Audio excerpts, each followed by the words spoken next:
السلام علیکم ورحمۃ اللہ وبرکاتہ۔ الحمد للہ رب العالمین والعاقبۃ للمتقین، الصلاۃ والسلام علی سید الانبیاء والمرسلین وعلی آلہ وصحابہ اجمعین، اما بعد فاعوذ باللہ من الشیطان الرجیم، بسم اللہ الرحمن الرحیم۔ وَيُطْعِمُونَ الطَّعَامَ عَلَى حُبِّهِ مِسْكِينًا وَيَتِيمًا وَأَسِيرًا إِنَّمَا نُطْعِمُكُمْ لِوَجْهِ اللَّهِ لَا نُرِيدُ مِنكُمْ جَزَاءً وَلَا شُكُورًا۔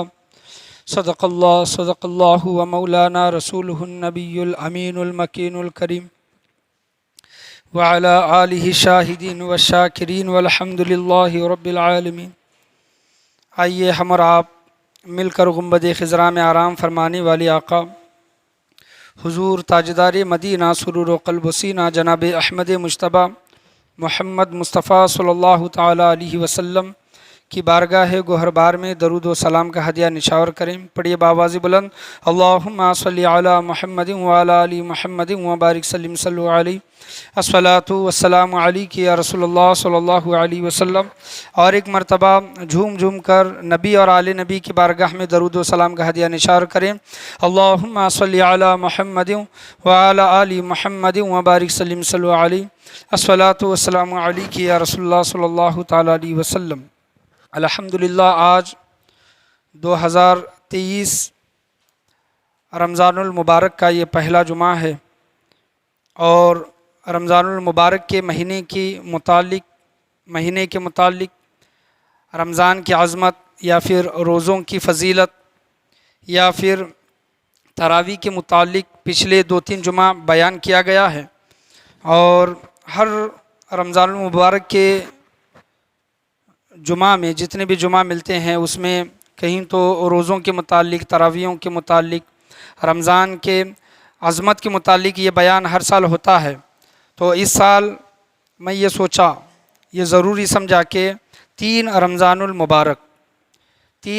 المبارک یوم وصال آنے والا اتوار جو ہے حضرت سیدہ کائنات فاطمۃ الزہرا رضی اللہ تعالیٰ عنہا کا یوم وصال کا دن ہے، انہی کی مناسبت سے آج میں بیان کرنے کے لیے کھڑا ہوا ہوں۔ میں نے خطبے کے بعد آپ کے سامنے سورہ دہر 29واں پارہ، اس سورہ دہر کی آیت پڑھی۔ اللہ تبارک و تعالیٰ قرآن مجید فرقان حمید میں ارشاد فرماتا ہے، اعوذ باللہ من الشیطان الرجیم، بسم اللہ الرحمن الرحیم۔ وَيُطْعِمُونَ الطَّعَامَ عَلَى حُبِّهِ مِسْكِينًا وَيَتِيمًا وَأَسِيرًا انما نطعمکم لوجہ اللہ لا نرید منکم جزاء ولا شکورا۔ اللہ تبارک و تعالیٰ قرآن مجید فرقان حمید میں ارشاد فرماتا ہے، اس کا ترجمہ میں آپ کے سامنے پڑھ رہا ہوں کنز الایمان کا، اور اللہ فرماتا ہے اور کھانا کھلاتے ہیں اس کی محبت پر، اللہ کی محبت میں کھانا کھلاتے ہیں۔ کس کو کھانا کھلاتے ہیں؟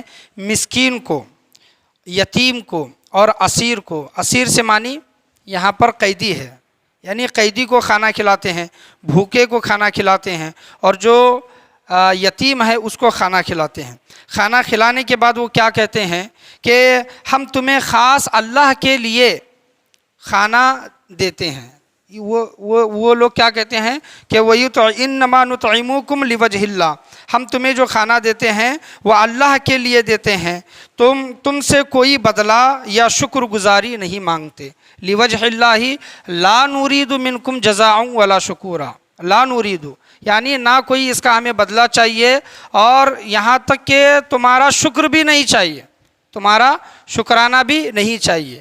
تو یہ کون لوگ ہیں؟ یہ اہل بیت اطہار کے لوگ ہیں، اور اس کے پیچھے بھی شان نزول جو ہے میں انشاءاللہ عز و جل آپ کے سامنے بیان کروں گا کہ اس آیت کا شان نزول کیا ہے۔ لیکن حضرت فاطمۃ الزہرا رضی اللہ تعالیٰ عنہا کے متعلق میں آپ کے سامنے بیان کرنا چاہوں کہ آپ کا نام فاطمہ ہے، آپ کا نام فاطمہ ہے، اور لقب زہرا و بطول ہے۔ کتاب مشہور کتابوں میں جو آپ کا لقب آیا ہے زہرا اور بطول ہے۔ لڑکیوں میں حضور صلی اللہ تعالیٰ علیہ وسلم کی 4 صاحبزادیاں تھیں، 4 صاحبزادیوں میں آپ سب سے چھوٹی تھیں، اور ان کا نام اس وجہ سے رکھا گیا فاطمہ کہ کتابوں میں آیا ہے، میں جو پڑھا ہوں آپ کے سامنے بیان کر رہا ہوں کہ حضرت فاطمہ رضی اللہ تعالیٰ عنہا ان پر اور ان کی اولاد پر جہنم کی آگ حرام ہے، اور جو انسان ان سے محبت کرے گا ان پر بھی جہنم کی آگ حرام ہے۔ سبحان اللہ۔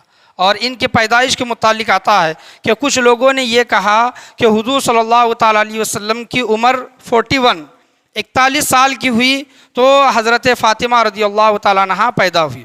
اور دوسری روایت، یعنی تینوں روایتیں میں آپ کے سامنے پیش کر رہا ہوں کہ یہ پہلی روایت کہ حضور صلی اللہ علیہ وسلم کی عمر 41 سال ہوئی تو آپ رضی اللہ تعالیٰ عنہ کی یوم ولادت ہوئی، اور دوسری روایت اعلان نبوت سے 1 سال پہلے، یعنی 40 سال کے بعد آپ صلی اللہ علیہ وسلم نے اعلان نبوت کیا، تو اعلان نبوت سے 1 سال پہلے حضرت فاطمہ رضی اللہ تعالیٰ عنہ پیدا ہوئی۔ اور علامہ ابن جوزی بیان کرتے ہیں کہ اعلان نبوت سے 5 سال قبل، یعنی خانہ کعبہ کی جس وقت تعمیر ہو رہی تھی، علامہ ابن جوزی رحمۃ اللہ علیہ بیان کرتے ہیں کہ اعلان نبوت سے 5 سال پہلے حضرت فاطمہ رضی اللہ تعالیٰ عنہ کی یوم ولادت باسعادت ہوئی۔ بخاری و مسلم کی حدیث میں آپ کے سامنے بیان کروں کہ حضرت حضور صلی اللہ تعالیٰ علیہ وسلم ارشاد فرماتے ہیں کہ حضرت فاطمہ رضی اللہ تعالیٰ عنہا سلام اللہ علیہا کا مقام و مرتبہ اتنا بڑا ہے کہ حضور صلی اللہ علیہ وسلم نے ارشاد فرمایا کہ فاطمہ میرے گوشت کا ایک ٹکڑا ہے۔ سبحان اللہ، میرے جسم کا ایک ٹکڑا ہے۔ فاطمہ، یہ بخاری مسلم کی حدیث ہے، فاطمہ میرے گوشت کا ایک ٹکڑا ہے، جس نے اس کو غضبناک کیا، جس نے ناراض کیا، اس نے مجھے ناراض کیا۔ اللہ اکبر۔ دیکھیں کہ کتنا بڑا آپ صلی اللہ تعالیٰ علیہ وسلم پیغام امت کو دے رہے ہیں کہ جو فاطمہ کو ناراض کرتا ہے، فاطمہ میرے جسم کا ایک ٹکڑا ہے۔ یہاں پر دیکھیے علماء کرام بیان کرتے ہیں کہ ہمارا پورا بدن صحیح سلامت ہے، لیکن کہیں ہمارے کسی بدن کے ایک عضو کو، باڈی پارٹ کو اگر تکلیف پہنچتی ہے تو پورے بدن کو وہ تکلیف ہوتی ہے۔ مثال کے طور پر سمجھ لے کہ چل رہے ہیں، پیر کو ٹھوکر لگ گئی تو پیر سے خون نکلتا ہے، پیر کو ٹھوکر لگتی ہے، لیکن وہ درد پورا جسم برداشت کرتا ہے، پورا جسم محسوس کرتا ہے وہ جسم۔ آنکھ میں اگر تکلیف ہے تو صرف آنکھ کو تکلیف نہیں ہوتی بلکہ وہ پورا جسم وہ آنکھ کی تکلیف کو برداشت کرتا ہے۔ اسی طرح آپ صلی اللہ علیہ وسلم نے فرمایا کہ فاطمہ میرے جسم کا ایک ٹکڑا ہے۔ لوگوں، اگر تم میرے فاطمہ کو ناراض کرو گے، اس کے شان میں گستاخی کرو گے، بے ادبی کرو گے، اس کو ناراض کرو گے تو گویا تم نے مجھے ناراض کیا ہے۔ اللہ اکبر۔ اتنا بڑا آپ صلی اللہ تعالیٰ علیہ وسلم نے امت کو درس دیا ہے، تاکید فرمائی ہے آپ صلی اللہ علیہ وسلم نے کہ حضرت فاطمہ رضی اللہ تعالیٰ عنہ کا اتنا بڑا مقام و مرتبہ ہے۔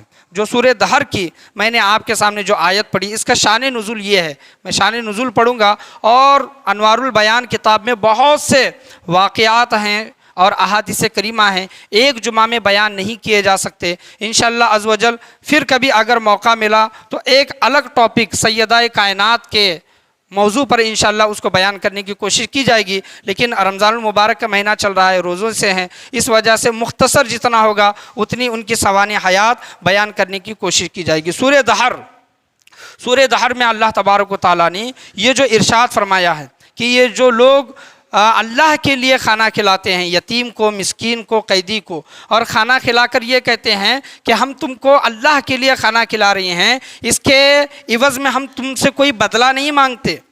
بدلہ کیا؟ تم شکر گزار بھی نہ کرو، ان لا نرید منکم جزاء ولا شکورا، تمہارا شکر بھی نہیں چاہیے۔ تو اس کے پیچھے کا شان نزول یہ ہے کہ حسنین کریمین رضی اللہ تعالیٰ علیہم اجمعین، امام حسن و حسین رضی اللہ تعالیٰ علیہم اجمعین بیمار ہوئے، اور ایسے بیمار ہوئے کہ بہت دنوں تک ان کو شفا نہیں ملی، اور اہل بیت اطہار کے گھر کے لوگوں میں حضرت فاطمہ رضی اللہ تعالیٰ عنہ، حضرت علی رضی اللہ تعالیٰ عنہ، اور ان کی ایک خادمہ حضرت فضہ رضی اللہ تعالیٰ عنہ، تو انہوں نے ایک منت مانگی کہ ہمارے بچے ٹھیک ہو جائیں، ہمارے بچوں کو شفا مل جائے، اگر ہمارے بچوں کو شفا مل گئی تو ہم 3 روز مسلسل روزے رکھیں گے۔ تو وہ منت مانگی گئی اور منت ان کی پوری ہوئی، دعا ان کی قبول ہوئی، اور حضرت امام حسن و حسین رضی اللہ تعالیٰ عنہ کو شفا یابی ملی، صحت و تندرستی ملی۔ تو یہ منت پوری کرنے کے لیے انہوں نے روزے رکھے۔ اور میں آپ کو یہاں پر روک کر ایک چیز بیان کرنا چاہوں کہ منت اسلام میں مانگنا جائز ہے، منت آپ مانگ سکتے ہیں، لیکن جو قرآن نے جو طریقہ بتایا ہے منت کا، جو احادیث کریمہ میں جو منت کا جو طریقہ بتایا ہے، اسی طریقے پر آپ منت مانگو، یہ جائز ہے۔ جیسا کہ میں آپ کے سامنے منت ہی کا ذکر کر رہا ہوں قرآن سے اور حدیث سے، تو وہ جائز ہے۔ قرآن اور حدیث کو چھوڑ کر، بزرگان دین کے یا پھر صحابہ کرام کے طریقے کو چھوڑ کر اور کوئی دوسری منت مانگتا ہے اپنے طور طریقے سے، تو وہ جائز نہیں ہے۔ چاہے آپ روزے رکھ لیں، چاہے آپ اعتکاف کر لیں، اعتکاف کی بھی منت مانگی جا سکتی ہے، چاہے آپ صدقہ و خیرات کی منت مانگ لیں، غریبوں کی مدد کرنا یہ منت مانگ لے، یہ چیز ہو جائے گی۔ جو اسلام کے خلاف جو بھی چیزیں ہوں گی وہ جائز نہیں ہے۔ تو انہوں نے منت مانگی، منت ان کی پوری ہوئی، تو انہوں نے روزے رکھنا شروع کیے۔ حضرت علی رضی اللہ تعالیٰ عنہ کسی یہودی کے گھر جا کر وہاں پر مزدوری کر کے کچھ گیہوں وغیرہ جو کھانے کی جو چیزیں ہوتی ہیں وہ لے کر آئے، اور سحری انہوں نے کی، اور شام میں افطاری کے لیے جب بیٹھے، رمضان المبارک کا مہینہ چل رہا ہے، روزوں کا بھی اس میں ذکر چل رہا ہے، افطاری کے لیے جب بیٹھے تو پہلے دن ان کے اہل بیت اطہار کے گھر میں دستک دینے والا انسان کون تھا؟ جو بیان کیا گیا علی حبہ مسکین، مسکین آیا پہلے دن افطاری کے وقت اور کہنے لگا کہ اے نبی کے گھر والوں، میں مسکین ہوں، میں بھوکا ہوں، لہٰذا مجھے کھانا عطا کرو۔ تو وہ دیکھیں کہ دن بھر کے بھوکے ہیں، دن بھر انہوں نے روزہ رکھا ہے، اور شام میں ان کے لیے اتنا ہی پکایا گیا ہے جتنے گھر میں لوگ ہیں، اور افطاری کے وقت میں ان کو آواز دیتا ہے ایک شخص کہ میں مسکین ہوں، اے نبی کے گھر والوں مجھے کھانا دو۔ تو وہ پورا افطاری کا جو بھی کھانا تھا وہ اٹھا کر اس کو دیتے ہیں، اور پانی سے وہ روزہ کھولتے ہیں، یعنی افطاری کرتے ہیں۔ اور ہمارا معاملہ کیا ہے کہ اگر ہمارے گھر میں کوئی مانگنے کے لیے وغیرہ آ جائے تو اچھی اچھی چیزیں ہم سب جمع کر کے رکھتے ہیں، جو 1 دن کا 2 دن کا یا پھر باسی وغیرہ ہوگا وہ ہم کیا کرتے ہیں، فقیر وغیرہ کو دیتے ہیں، مسکین کو دیتے ہیں۔ تو یہ طریقہ اچھا نہیں ہے، ٹھیک ہے دے رہے ہیں، لیکن اس کے ساتھ ساتھ اچھی تازی جو ہمیں پسند ہے وہ پوری نہ صحیح لیکن تھوڑی چیزیں وہ دینے کی کیا کرے، کوشش کرے۔ یہ ایک سخاوت کی بات ہے، یاد رکھیں۔ اہل بیت اطہار کا ذکر چل رہا ہے کہ دیکھیں کہ وہ دن بھر کے بھوکے ہیں، دن بھر کے پیاسے ہیں، ان کے سامنے کھانا پکا ہوا ہے اور وہ کچھ ہی دیر ہے افطاری کے لیے، لیکن ان کے گھر میں آواز دیتا ہے ایک انسان کہ میں مسکین ہوں، تو وہ کھانا اٹھا کر دیتے ہیں، کھانا تھوڑا رکھ کر بھی نہیں، یعنی پورا کے پورا کھانا دیتے ہیں۔ اور یہ احادیث کریمہ میں آپ کے سامنے بیان کر رہا ہوں۔ اور روزہ وہ پانی سے چھوڑتے ہیں، افطاری کیا کرتے ہیں، پانی سے کھولتے ہیں پہلے دن، اور دوسرے دن وہ پھر سحری کرتے ہیں، اور دوسرے دن افطاری کے لیے جب بیٹھتے ہیں تو پہلے دن مسکین آیا تھا، دوسرے دن یتیم آتا ہے اور کہتا ہے کہ اے نبی کے گھر والوں، اے اہل بیت اطہار، میں یتیم ہوں، میرا سرپرست کوئی نہیں ہے، مجھے کھانا کھلانے والا کوئی نہیں ہے، اے نبی کے گھر والوں میں بھوکا ہوں، مجھے کھانا کھلاؤ۔ تو دوسرے دن انہوں نے جو افطاری کے لیے جو کھانا بنایا تھا وہ بھی دوسرے دن کھانا یتیم کو دے دیتے ہیں۔ اللہ اکبر، دیکھیں کہ کتنا بڑا ان کا مقام و مرتبہ ہے۔ شاعر اسی وجہ سے تو نہیں کہتا کہ رہ کے فاقوں میں غریبوں کو کھلانے والے، رہ کے فاقوں میں، فاقہ کس کو کہتے ہیں کہ آپ پورا دن بھوکے ہیں، آپ کھانے کے لیے کچھ بھی نہیں ہے، دوسرا دن بھی آپ کا ویسے ہی گزر رہا ہے، تو یہ فاقہ کی زندگی ہے، فاقہ کش کی زندگی ہے۔ شاعر کہتا ہے کہ رہ کے فاقوں میں غریبوں کو کھلانے والے ایسے ہوتے ہیں محمد کے گھرانے والے۔ سبحان اللہ، ایسے ہوتے ہیں محمد کے گھرانے والے۔ تو دوسرے دن جو یتیم ان کے گھر پر اس نے دستک دی تو وہ افطاری کا کھانا اس یتیم کو دے دیا۔ اور تیسرے دن جب افطاری کے لیے جب بیٹھے تو تیسرے دن ایک قیدی آیا اور کہنے لگا کہ میں اسیر ہوں، میں قیدی ہوں، اور میں بہت دنوں سے بھوکا ہوں، تو لہٰذا مجھے کھانا عطا کرے۔ تو تیسرے دن بھی افطاری کا کھانا وہ قیدی کو دیتے ہیں، چاہے وہ قیدی کو دے رہے ہوں یا پھر یتیم کو دے رہے ہوں یا پھر مسکین کو دے رہے ہوں، تو وہ دیتے وقت اہل بیت اطہار کے گھر کے لوگ کیا کہتے ہیں کہ ہم تمہیں جو کھانا دے رہے ہیں، قرآن ارشاد فرماتا ہے ان کے متعلق شان نزول کہ ہم تمہیں جو کھانا دے رہے ہیں وہ اللہ کے لیے دے رہے ہیں۔ سبحان اللہ، اللہ کے لیے ہم تم کو کھانا دے رہے ہیں۔ اس کھانا دینے کے بدلے میں ہم تم سے کوئی بدلہ نہیں مانگتے۔ بدلہ کیا، تم ہمیں کچھ دعا بھی نہ دو اور نہ تم ہمارا شکر ادا کرو۔ لا نرید منکم جزاء ولا شکورا۔ اللہ کو اہل بیت اطہار اور نبی کے گھر والوں کی یہ ادا اتنی پسند آئی، یہ آیت تو بعد میں اتری ہے لیکن انہوں نے یہ پریکٹیکلی یہ عمل یہ انہوں نے کر کے دکھایا ہے کہ جب ان کے گھر میں یتیم آیا، مسکین آیا، قیدی آیا تو وہ خود بھوکے تھے، ان کو ضرورت تھی کھانے کی، لیکن وہ کھانا انہوں نے ان تینوں لوگوں کو 3 دن دے دیا۔ تو اللہ تبارک و تعالیٰ نے سورہ دہر 29ویں پارے میں اللہ تبارک و تعالیٰ ارشاد فرماتا ہے وَيُطْعِمُونَ الطَّعَامَ عَلَىٰ حُبِّهِ مِسْكِينًا وَيَتِيمًا عَسِيرًا إِنَّمَا نُطْعِمُكُمْ لِوَجْهِ اللَّهِ لَا نُرِيدُ مِنكُمْ جَزَاءً وَلَا شُكُورًا۔ اللہ فرماتا ہے اور کھانا کھلاتے ہیں اس کی محبت پر۔ کس کی محبت؟ اللہ کی محبت۔ مسکین اور یتیم اور اسیر کو ان سے کہتے ہیں کہ ہم تمہیں خاص اللہ کے لیے کھانا دیتے ہیں، تم سے کوئی بدلہ یا شکر گزاری نہیں مانگتے۔ یہ ان کا مقام و مرتبہ ہے، یہ نبی کے گھر والے تھے۔ نبی کے گھر والوں میں اگر سب سے بڑا مقام و مرتبہ دیکھیں تو حضرت فاطمہ رضی اللہ تعالیٰ عنہا سلام اللہ علیہا کا مقام و مرتبہ ہے۔ ان کے متعلق آتا ہے کہ حضرت عمر رضی اللہ تعالیٰ عنہ روایت کرتے ہیں، مستدرک کی یہ حدیث ہے کہ حضور صلی اللہ علیہ وسلم جب کبھی اپنی بیٹی کو آواز دیتے تو یہ کہتے کہ اے فاطمہ تجھ پر میرے ماں باپ قربان ہو۔ سبحان اللہ۔ روایت کرنے والے کون ہیں؟ حضرت عمر۔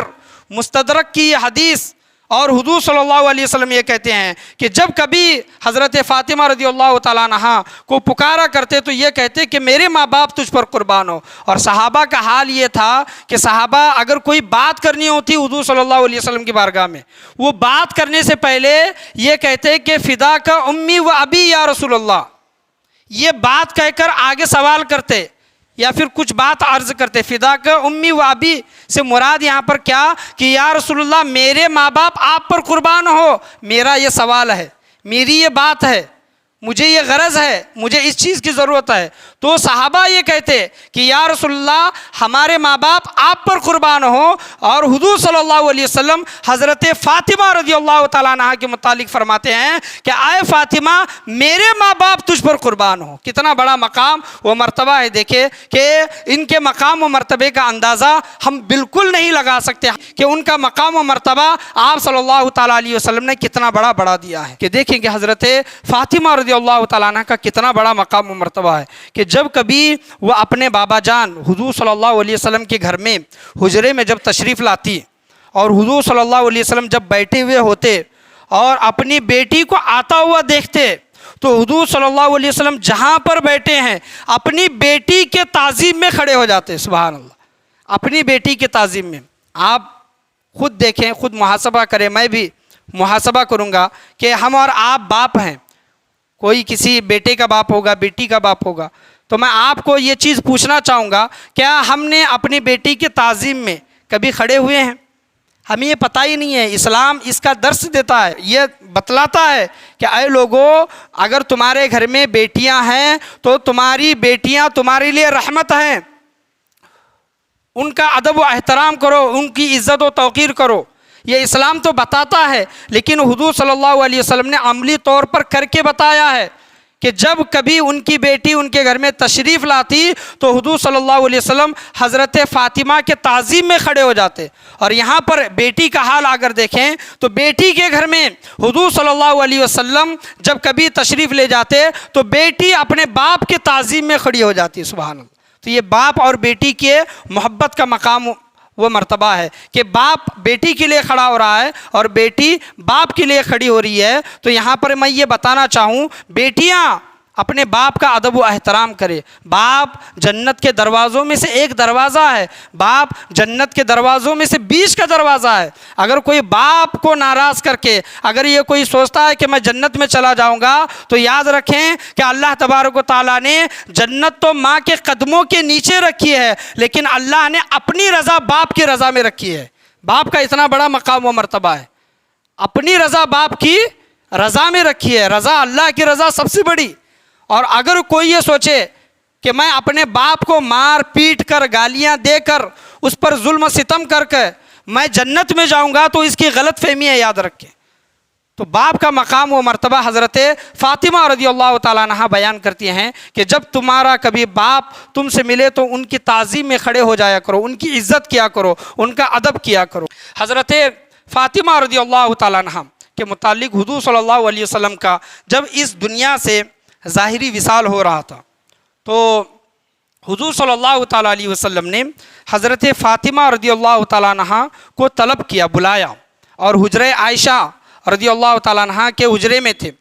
اور جب حضرت فاطمہ رضی اللہ تعالیٰ عنہ اپنے بابا جان کے پاس جب تشریف لائی، تو حضور صلی اللہ علیہ وسلم نے اپنے پاس اپنی بیٹی کو بلایا اور کہا، کانوں میں کچھ کہا۔ حضرت عائشہ صدیقہ رضی اللہ تعالیٰ عنہ بیان کرتی ہیں کہ باپ نے اپنے بیٹی کے کان میں کچھ کہا، لیکن میں نے وہ نہیں سنا۔ تو جب پہلی مرتبہ باپ نے بیٹی کے کانوں میں کچھ کہا، تو حضرت فاطمہ رضی اللہ تعالیٰ عنہ زار و قطار رونے لگی۔ اور کچھ دیر گزرنے کے بعد پھر حضور صلی اللہ علیہ وسلم دوبارہ حضرت فاطمہ رضی اللہ تعالیٰ عنہ کو بلاتے ہیں اور کانوں میں کچھ کہتے ہیں، تو حضرت فاطمہ رضی اللہ تعالیٰ عنہ وہ سن کر خوش ہوتی ہیں، مسکراتی ہیں۔ حضرت عائشہ صدیقہ رضی اللہ تعالیٰ عنہ کہتی ہیں کہ میں یہ بات سمجھ نہیں پائی کہ پہلی مرتبہ کچھ کہا تو روئی، اور دوسری مرتبہ کچھ کہا تو ہنسنے لگی، مسکرانے لگی، اس کی وجہ کیا ہے؟ تو جب حضرت فاطمہ رضی اللہ تعالیٰ عنہ سے حضرت عائشہ صدیقہ رضی اللہ تعالیٰ عنہ نے پوچھا، تو انہوں نے اس وقت کچھ نہیں بتایا۔ اور جب حضور صلی اللہ علیہ وسلم کا ظاہری وصال ہو گیا اور کچھ دن گزرے، تو حضرت عائشہ رضی اللہ تعالیٰ عنہ کے دل میں وہ جستجو تھی کہ باپ نے بیٹی کے کان میں کیا کہا ہے۔ جب انہوں نے ایک گزارش کی کہ بتاؤ کہ آپ کے بابا جان نے جاتے وقت آپ سے کیا کہا، تو حضرت فاطمہ رضی اللہ تعالیٰ عنہ بیان کرتی ہیں، دو روایتیں ہیں، دونوں روایتیں میں آپ کے سامنے بیان کروں گا جو علماء کرام بیان کرتے ہیں، کتابوں میں آئے ہیں۔ تو حضور صلی اللہ علیہ وسلم نے کہا کہ اے میری بیٹی فاطمہ، ہر سال جبرائیل امین رمضان المبارک میں آتے ہیں اور میں ایک قرآن دور کرتا ہوں، قرآن کو ریویژن دور کرتا ہوں، لیکن اس بار حضرت جبرائیل امین رمضان المبارک میں آئے، انہوں نے ایک مرتبہ نہیں بلکہ 2 مرتبہ قرآن کا دور کرایا، یعنی 2 مرتبہ قرآن کا دور ہوا۔ تو حضرت فاطمہ رضی اللہ تعالیٰ عنہ کی دور اندیشی دیکھیں، ان کا علم دیکھیں، ان کی عقل دیکھیں کہ وہ سمجھ گئیں اس بات پر، ہم اور آپ نہیں سمجھ سکتے، کہ وہ سمجھ گئی کہ میرے بابا کا وصال کا وقت قریب ہے۔ اللہ اکبر، وہ سمجھ گئی اور رونے لگی۔ اور دوسری روایت یہ ہے کہ انہوں نے کہا، حضور صلی اللہ علیہ وسلم نے کہا کہ بیٹی میرے اس دنیا سے جانے کا وقت آ گیا ہے۔ تو یہ بھی خبر سن کر وہ رونے لگی۔ تو حضرت عائشہ رضی اللہ تعالیٰ عنہ نے کہا کہ ٹھیک ہے۔ دوسری مرتبہ جب انہوں نے آپ کو کان میں بلا کر جو کہا اور آپ مسکرائی، اس کی کیا بات ہے، کیا وجہ ہے؟ تو حضرت فاطمہ رضی اللہ تعالیٰ عنہ کہتی ہیں کہ میرے بابا جان نے مجھے دوسری بار بلا کر یہ کہا کہ اے بیٹی خوش ہو جا، خوش ہو جا، راضی ہو جا، اللہ تبارک و تعالیٰ نے تمہیں تمام جنتی عورتوں کی سردار بنایا ہے۔ سبحان اللہ۔ تو وہ مسکرا اٹھی، مسکرائی، خوش ہوئی، اور انہوں نے ایک سوال بھی کیا کہ ابا جان، اگر میں جنتی عورتوں کی سردار ہوں تو حضرت عیسیٰ علیہ السلام کی ماں حضرت مریم اور حضرت آسیہ، یہ ان کا مقام و مرتبہ کیا ہے؟ تو حضور صلی اللہ علیہ وسلم نے ارشاد فرمایا، احادیث کریمہ میں آیا ہے کہ وہ اپنے زمانوں میں ان عورتوں کی جنت میں سردار ہوں گی۔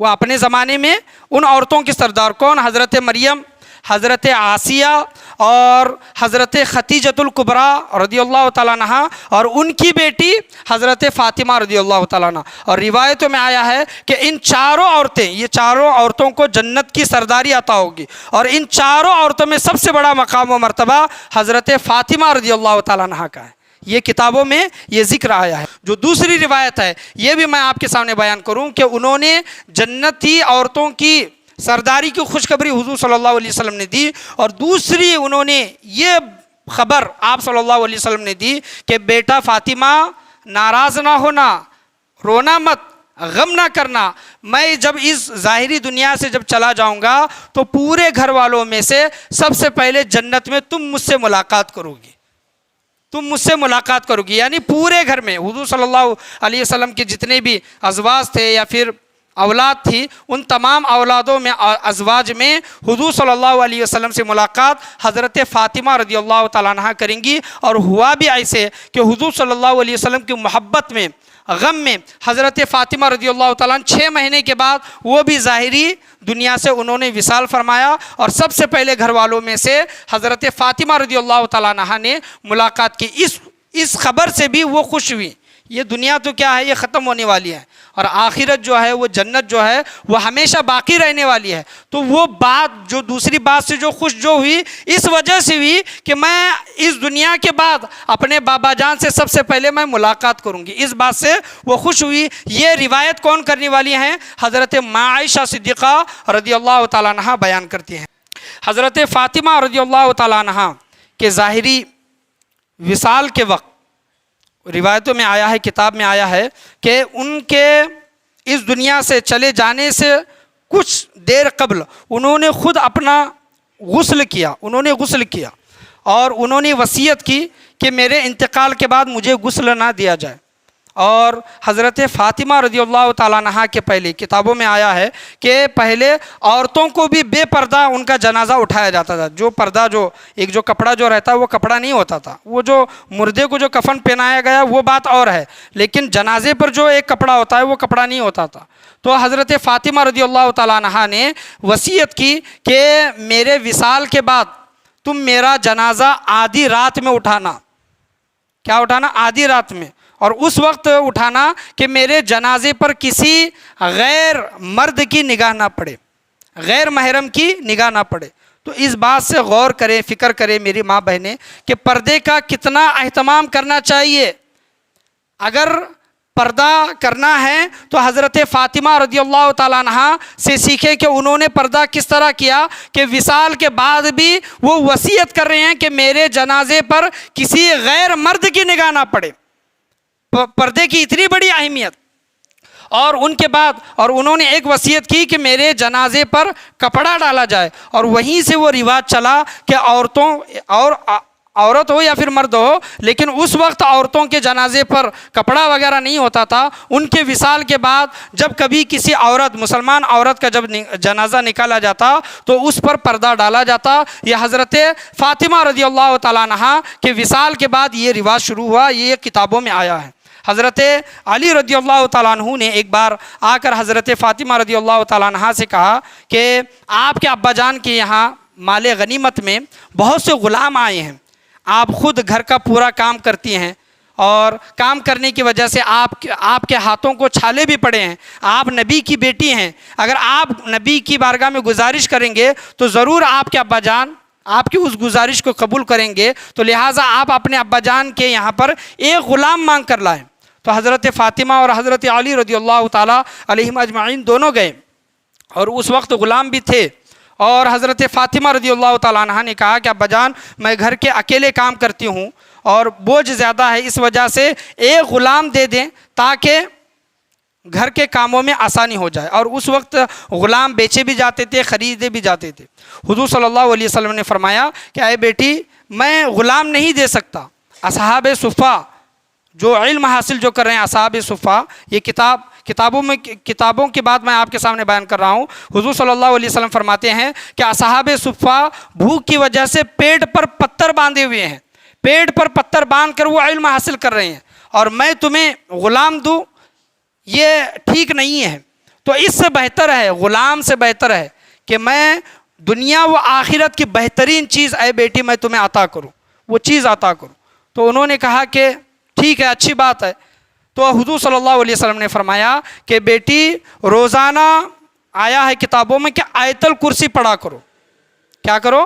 آیت الکرسی تم پڑھا کرو، اور روزانہ روز رات میں تم 33 مرتبہ 33 مرتبہ سبحان اللہ، 33 مرتبہ الحمدللہ اور 34 مرتبہ اللہ اکبر تم پڑھا کرو۔ اور اس تسبیح کو کیا کہتے ہیں؟ تسبیح فاطمہ کہتے ہیں۔ اور ایک دوسری روایت میں آیا ہے کہ جو انسان آیت الکرسی اور اس تسبیح فاطمہ کو پڑھتا ہے تو اللہ تبارک و تعالیٰ اسے دنیا میں غنی کر دیتا ہے۔ سبحان اللہ۔ غنی یعنی ایک محتاجی نہیں رہتی انسان کے پاس، یعنی کسی سے وہ کچھ مانگتا نہیں بلکہ غنی ہو جاتا ہے۔ تو حضرت فاطمہ رضی اللہ تعالیٰ عنہا کو حضور صلی اللہ تعالیٰ علیہ وسلم نے یہ تحفہ عطا کیا۔ اور بعض علماء کرام بیان کرتے ہیں کہ اگر آپ دن بھر کام کر کے تھک جائیں، آپ کا جسم بوجھ تھکن محسوس کرنے لگے، تو رات میں سوتے وقت اگر کوئی یہ انسان یہ تسبیح پڑھ لے، تسبیح فاطمہ جو ہر نماز کے بعد پڑھی جاتی ہے، اور معمول ہے اہل سنت والجماعت کا معمول ہے کہ یہ تسبیح پڑھتے ہی ہیں 33 مرتبہ سبحان اللہ، 33 مرتبہ الحمدللہ اور 34 مرتبہ اللہ اکبر۔ یہ تسبیح اگر رات میں پڑھ کر اگر انسان سو جائے، دن بھر اس کا جسم اگر تھکن محسوس کرتا ہے تو اس تسبیح کی فضیلت سے، اس تسبیح کی برکت سے اللہ تبارک و تعالیٰ اس کی پوری تھکاوٹ دور کر دیتا ہے۔ سبحان اللہ۔ تو یہ فضیلت کس وجہ سے؟ حضرت فاطمہ رضی اللہ تعالیٰ عنہا کو خاص حضور صلی اللہ تعالیٰ علیہ وسلم نے ایک تحفے کے طور پر غلام کے بدلے دنیا و آخرت سے بہترین چیز آپ صلی اللہ تعالیٰ علیہ وسلم نے حضرت فاطمہ رضی اللہ تعالیٰ عنہا کو عطا کی۔ حضرت فاطمہ رضی اللہ تعالیٰ عنہا کا مقام و مرتبہ اتنا بڑا ہے، امام حاکم اور مستدرک کی حدیث ہے، آپ کے سامنے بیان کروں کہ اس دنیا میں کسی غیر مرد نے حضرت فاطمہ رضی اللہ تعالیٰ عنہا کو نہیں دیکھا، کسی کی نگاہ نہیں پڑی۔ اور یہ تو دنیا کا معاملہ ہوا، قیامت کا معاملہ ایسا ہوگا کہ 70,000 حوروں کی جھرمٹ میں 70,000 حوریں ہوں گی، اور حوروں کی جھرمٹ میں حضرت فاطمہ رضی اللہ تعالیٰ عنہا جنت میں داخل ہوں گی۔ اور ان کے جب جنت میں داخل ہونے کا جب وقت آئے گا تو اللہ تبارک و تعالیٰ حضرت آدم علیہ السلام سے لے کر آنے والی قیامت تک مسلمانوں کو، مومنوں کو حکم دے گا کہ اے ایمان والو اپنی نگاہ نیچے کر لو، اے لوگوں اپنی نگاہ نیچی کر لو، نبی کی بیٹی حضرت فاطمہ رضی اللہ تعالیٰ عنہا جنت میں جا رہی ہیں، تو کوئی بھی نگاہ اٹھا کر نہیں دیکھے گا۔ اتنا بڑا مقام و مرتبہ کہ دنیا میں بھی ان کو کسی نے نہیں دیکھا۔ اور آخرت کا معاملہ یہ ہوگا کہ 70,000 حوروں کی جھرمٹ میں حضرت فاطمہ رضی اللہ تعالیٰ عنہا جنت میں داخل ہوں گی۔ اتنا بڑا مقام و مرتبہ اللہ تبارک و تعالیٰ نے حضرت فاطمہ رضی اللہ تعالیٰ عنہا کو عطا فرمایا ہے۔ حضرت علی رضی اللہ تعالیٰ عنہ ایک مرتبہ، یہ آخری واقعہ آپ کے سامنے بیان کر کے تقریر کو میں مکمل کروں گا، اور انشاءاللہ عز و جل پھر کبھی سال 1.5 سال میں اگر موقع ملے سیدہ کائنات کے موضوع پر تو یہ جو حدیثیں بیان کی گئی ہیں یا پھر واقعات جو بیان کیے گئے ہیں ان کو نہیں لیا جائے گا، دوسرے اور بہت سے واقعات احادیث کریمہ اور ان کی فضیلتیں آئی ہیں، انشاءاللہ اس موضوع پر بیان کرنے کی کوشش کی جائے گی۔ حضرت علی رضی اللہ تعالیٰ عنہ، حضرت فاطمہ رضی اللہ تعالیٰ عنہ ان کو دیکھتی ہیں کہ حضرت علی رضی اللہ تعالیٰ عنہ کا چہرہ کچھ اداس ہے۔ جب وجہ پوچھتی ہیں چہرہ اداس ہونے کا تو حضرت علی رضی اللہ تعالیٰ عنہ کہتے ہیں کہ آج حضرت عثمان غنی رضی اللہ تعالیٰ عنہ میرے بھائی نے حضور صلی اللہ تعالیٰ علیہ وسلم کو دعوت کی، اور وہ دعوت بہترین دعوت تھی، اور اس دعوت کو دیکھ کر میں اداس ہوا ہوں۔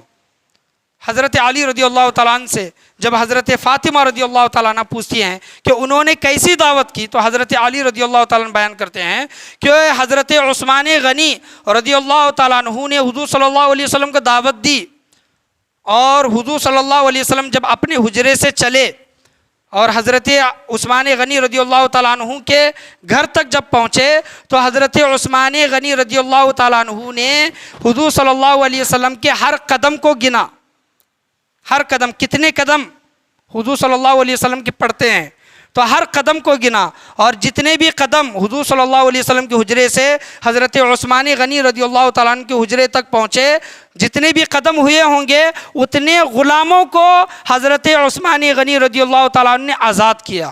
سبحان اللہ۔ دیکھیں کہ کتنے بڑے دولت مند اور کتنے سخی تھے. غلام خریدنا یا پھر بیچنا کوئی معمولی بات نہیں تھی، یاد رکھیں. ہزاروں لاکھوں درہم میں، اشرفیوں میں غلام بیچے جاتے تھے، خریدے جاتے تھے، معمولی بات نہیں تھی. اور اتنے غلاموں کو آزاد کرنا یہ کوئی معمولی بات نہیں ہے. تو یہ حضرت عثمان غنی رضی اللہ تعالیٰ عنہ کا ایک اپنا محبت کا تقاضا تھا جو انہوں نے کیا. اور حضرت علی رضی اللہ تعالیٰ عنہ حضرت فاطمہ سے کہتے ہیں کہ کاش ہمارے پاس بھی اگر اتنی دولت ہوتی تو ہم بھی ایسی ہی دعوت کرتے. تو حضرت فاطمہ رضی اللہ تعالیٰ عنہ کہتی ہیں کہ آپ ابا جان کو، حضور صلی اللہ علیہ وسلم کو ہمارے گھر پر دعوت دیجئے. حضرت علی کہتے ہیں کہ ہمارے گھر میں کھانے کے لیے کچھ بھی نہیں ہے. تو حضرت فاطمہ رضی اللہ تعالیٰ عنہ کہتی ہیں کہ آپ دعوت دیجئے. اور جب دعوت دی جاتی ہے تو حضور صلی اللہ علیہ وسلم اکیلے نہیں آتے بلکہ تمام صحابہ کرام کو گھر لے کر آتے ہیں کہ آئے لوگوں چلو آج فاطمہ و علی کے گھر میں دعوت ہے، کھانے کی دعوت ہے. تمام صحابہ کرام کو لے کر آتے ہیں. جب حضور صلی اللہ علیہ وسلم وہاں سے نکلتے ہیں تو حضرت فاطمہ رضی اللہ تعالیٰ عنہ مصلی بچھاتی ہیں اور سجدے میں ہو کر اللہ کی بارگاہ میں عرض گزار کرتی ہیں کہ اے باری تعالیٰ آج ہمارے گھر میں کھانے کے لیے کچھ بھی نہیں ہے، تیری نبی کی بیٹی کے گھر میں کھانے کے لیے کچھ بھی نہیں ہے، اے باری تعالیٰ تو ہی کچھ انتظام کر. تو اللہ تبارک و تعالیٰ حضرت فاطمہ رضی اللہ تعالیٰ عنہ کی دعا کو قبول فرما کر جنت سے کھانا اتارتا ہے. سبحان، جنت سے.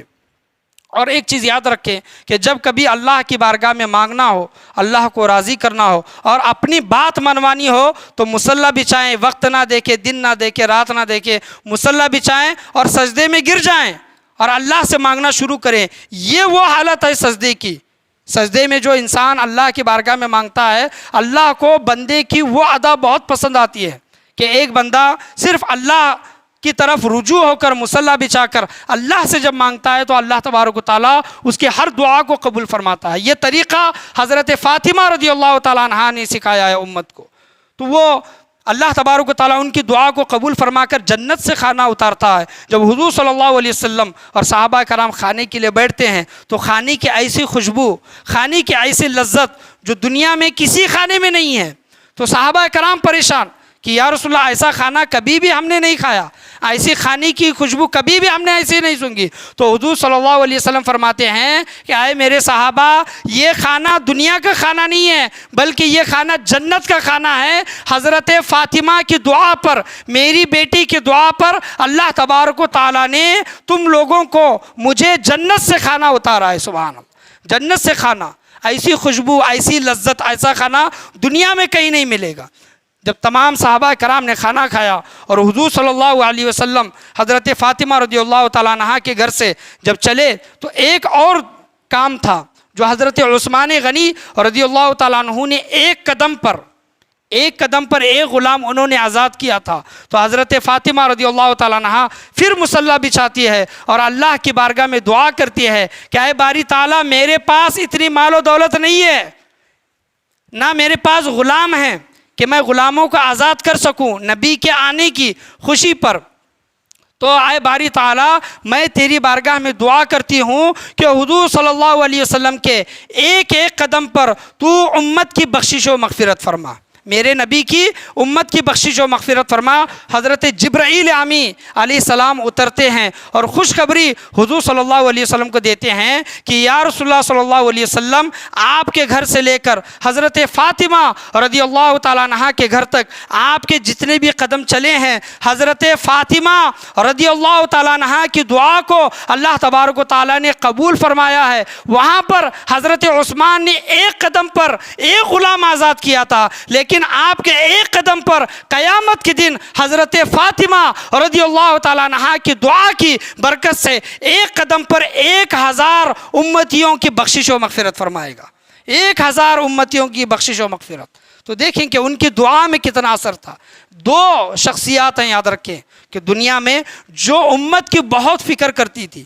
ایک خود جناب محمد رسول اللہ صلی اللہ تعالیٰ علیہ وسلم، ہمیشہ امتی امتی. اور ان کے بعد جو ہستی تھی وہ حضرت فاطمہ رضی اللہ تعالیٰ عنہ، ان کو بھی امت کی بہت فکر تھی. اور روایتوں میں یہ بھی آیا ہے کہ حضرت علی اور حضرت فاطمہ رضی اللہ تعالیٰ عنہ کی جب شادی ہوئی انہوں نے مہر جو بھی دیا، لیکن حضرت فاطمہ رضی اللہ تعالیٰ عنہ نے ایک شرط رکھی کہ میرا یہ مہر ہوگا آخرت میں، قیامت میں، کہ میں اس مہر کے بدلے میں اپنے بابا جان کی امت کی بخشش و مغفرت فرماؤں گی۔